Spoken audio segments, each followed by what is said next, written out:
Supreme court की तरफ से दिल्ली में लॉकडाउन लगाने की सलाह को लेकर केजरीवाल सरकार ने सोमवार को एफिडेविट दाखिल किया। इसमें दिल्ली सरकार ने कहा कि अगर प्रदूषण रोकने के लिए पूरे एनसीआर में लॉकडाउन लगाया जाता है तो दिल्ली भी इसके लिए तैयार है। दिल्ली सरकार ने कोर्ट से कहा कि वह लॉकडाउन लगाने के लिए तैयार है, लेकिन चूंकि हवाओं की सीमाएं नहीं होती, इसलिए केंद्र सरकार को पूरे एनसीआर और आसपास के राज्यों में लॉकडाउन लगाने के लिए सोचना चाहिए।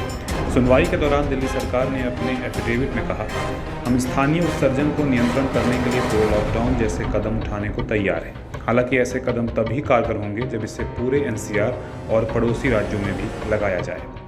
केंद्र सरकार ने सुप्रीम कोर्ट को बताया कि दिल्ली और पूर्वी राज्यों में प्रदूषण के लिए पराली जलना बड़ी वजह नहीं है, क्योंकि इसका प्रदूषण में सिर्फ 10% ही योगदान है। इस पर सुप्रीम कोर्ट ने केंद्र और राज्य सरकार से पूछा है कि क्या वह उद्योगों को रोकने के अलावा वाहनों पर लगाम लगा सकते हैं। इसके अलावा कोर्ट ने उन पावर प्लांट्स की भी जानकारी मांगी है जिन्हें रोका जा सकता है। बेंच ने जवाब दाखिल करने के लिए केंद्र और राज्य सरकार को मंगलवार शाम तक का वक्त दिया है। सुप्रीम कोर्ट ने पॉल्यूशन की समस्या पर केंद्र और दिल्ली सरकार को फटकार लगाई है।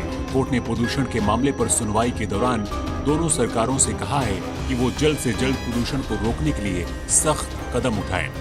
इससे पहले दिल्ली सरकार ने कहा है कि वो पूर्ण लॉकडाउन जैसे कदम उठाने के लिए तैयार हैं, लेकिन एनसीआर के लिए भी लॉकडाउन की जरूरत है। दिल्ली सरकार ने सुप्रीम कोर्ट में एक हलफनामा दाखिल करके बताया है कि प्रदूषण को रोकने के लिए संपूर्ण लॉकडाउन जैसे कदम उठाने के लिए तैयार हैं।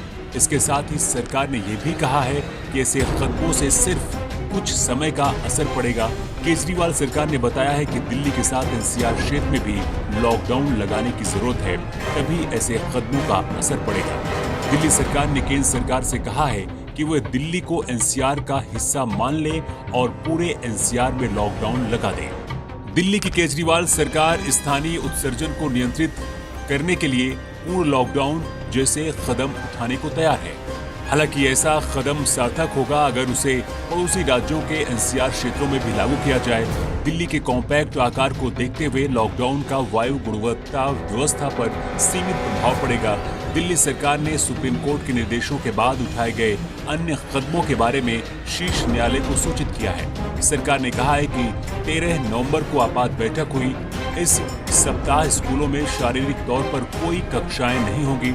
एक सप्ताह के लिए सरकारी अधिकारी घर से काम करेंगे। निजी कार्यालयों को घर से काम करने की सलाह दी गई है और निर्माण स्थल 3 दिनों के लिए बंद रहेंगे। अगले 2 दिनों में अगर पराली जलाने की गतिविधियों में इजाफा नहीं हुआ तो दिल्ली की एयर क्वालिटी और बेहतर हो सकती है।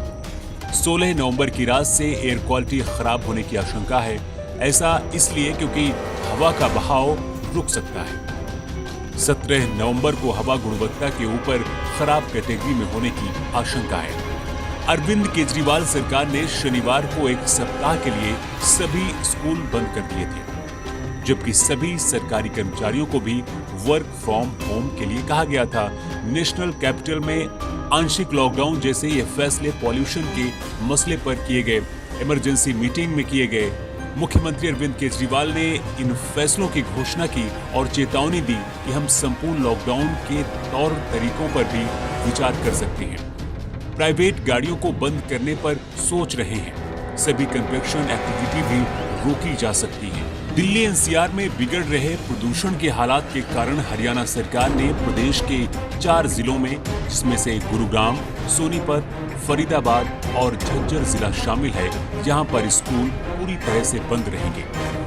ये चारों जिले एनसीआर में आते हैं। सभी सरकारी और निजी कार्यालयों को भी कर्मचारियों से वर्क फ्रॉम होम कराने की सलाह दी गई है।